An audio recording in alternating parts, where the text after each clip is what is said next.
सभापति महोदय, आजाद भारत आजाद हुआ। आजादी के बाद भारत में 1954 में वक्फ एक्ट लागू हुआ, जिसकी धारा 9 के तहत 1964 में केंद्रीय वक्फ काउंसिल का गठन हुआ। दिल्ली की वही 123 प्रॉपर्टीज को 1970 में सर्वे गजट करके गजट नोटिफाई किया गया। इसके निपटारे के लिए पूर्व प्रधानमंत्री इंदिरा जी के द्वारा 1974 में एक बर्नी कमेटी बनाई गई। बर्नी कमेटी ने 1976 में इन 123 संपत्तियों को दिल्ली वक्फ बोर्ड की संपत्ति होने की रिपोर्ट सौंपी।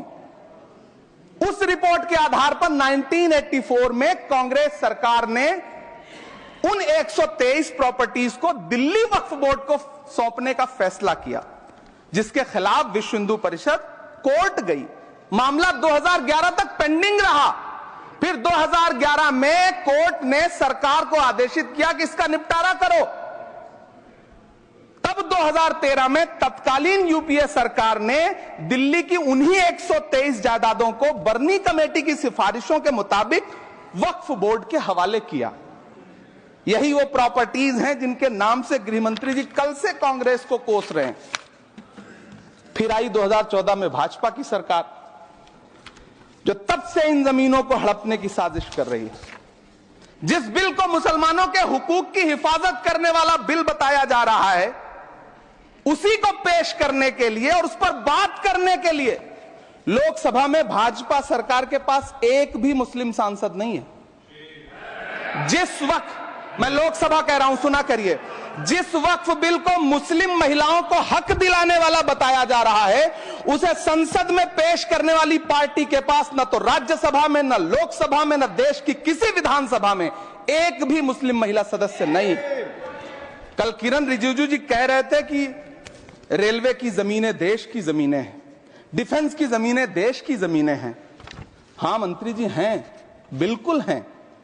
ये जो वक्फ की जमीनें हैं, ये हमारे पुरखों ने धार्मिक कामों के लिए डोनेट किया है।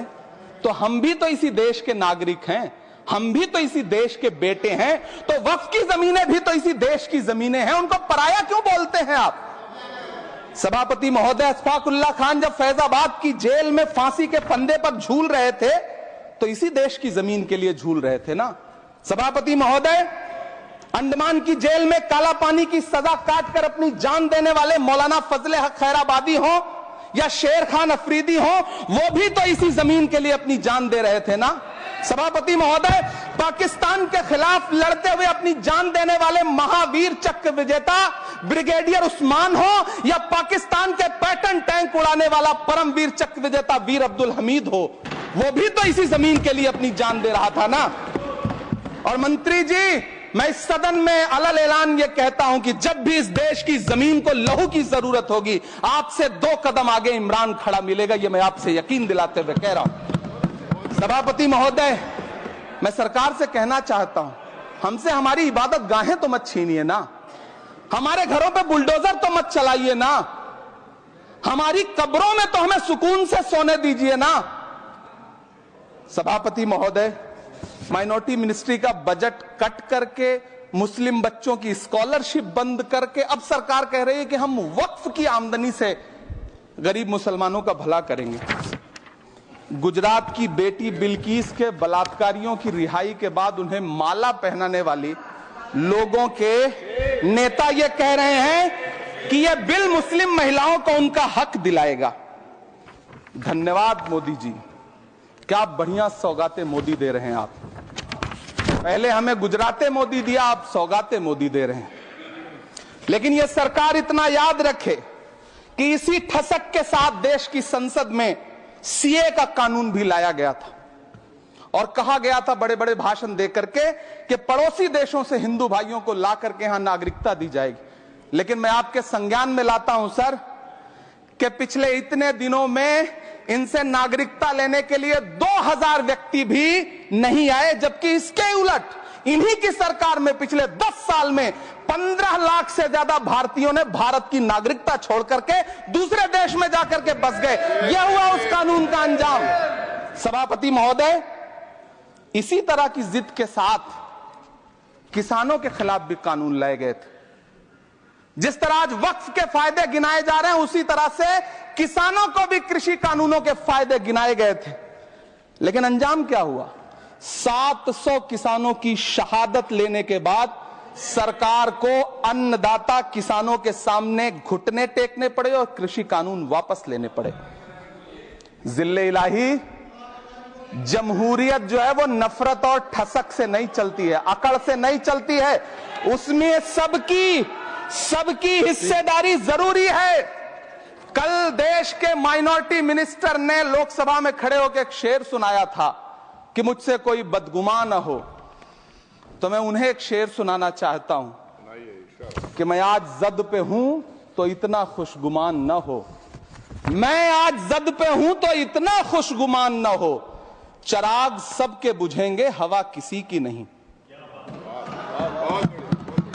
नीतीश कुमार जी हो, चंद्रबाबू नायडू जी हो, चिराग पासवान जी हो, जयंत चौधरी जी हो, देवे गौड़ा जी हो, जीतन राम मांझी जी हो, सबको समझना पड़ेगा कि जब जंगल में आग लगती है तो न वो बरगद बचते हैं जो हवा को आंधी में तब्दील करते हैं, न वो बांस बचते हैं जो आपसी रगड़ से चिंगारी पैदा करते हैं। सभापति महोदय, जब देश को मनमोहन सिंह साहब जैसा काबिल प्रधानमंत्री मिलता है तो देश को आरटीआई जैसा एक्ट मिलता है, सेज जैसा एक्ट मिलता है, मनरेगा जैसा एक्ट मिलता है, लिबरलाइजेशन मिलता है, राइट टू एजुकेशन मिलता है, नेशनल फूड सिक्योरिटी एक्ट मिलता है। लेकिन जब देश को सौगातें मोदी मिलती है तो क्या मिलता है? सीए मिलता है, फॉर्म्स लॉ मिलता है, आर्टिकल 370 मिलता है, इलेक्टोरल बॉन्ड जैसा एक्ट मिलता है और वक्फ अमेंडमेंट एक्ट जैसे बिल देश को मिलते हैं। मुझे तो अपने हमवतन भाइयों से पूछना है कि आपको अपने बच्चों की तरक्की, खुशहाली और नौकरी की दरकार है या फिर मुसलमानों की दान की गई जमीनों को लूटकर धन्ना सेठों को देने की साजिश करने वाले कानून की? सभापति महोदय, यह सरकार रात के 3 बजे तक पूरे देश को जगा करके संसद में अपने ही नागरिकों को नीचा दिखाने के लिए वक्फ बिल ला रही थी, तो उधर रात के 1:30 बजे अमेरिका हम पर 26% टैरिफ लगा रहा था। सरकार की प्राथमिकताएं देश को पता। सभापति महोदय, मैं बहुत भावुक हूं आज, और मुझे अच्छा लगा कि आदरणीय नेता सदन जगत प्रकाश नड्डा जी ने बहुत अच्छी बातें भी की, मन से बातें की। क्योंकि उनके नाम में प्रकाश जुड़ा है तो मैं उनमें हमेशा एक रोशनी की किरण देखता हूं।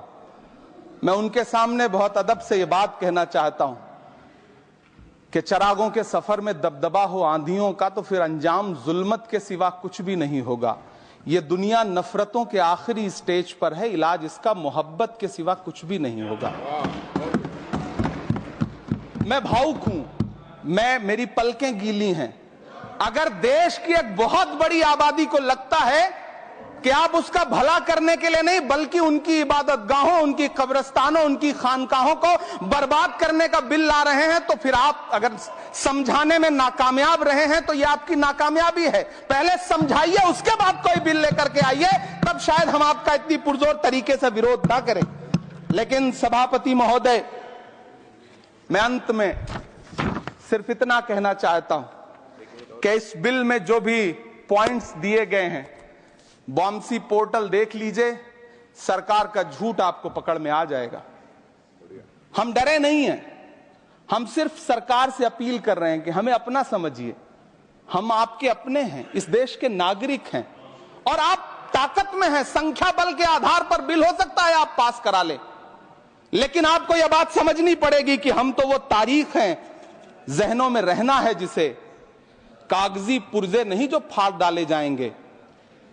जिस जमीन पर मैं खड़ा हूं, यह मेरी पहचान है। आप आंधी हैं तो क्या मुझको उड़ा ले जाएंगे?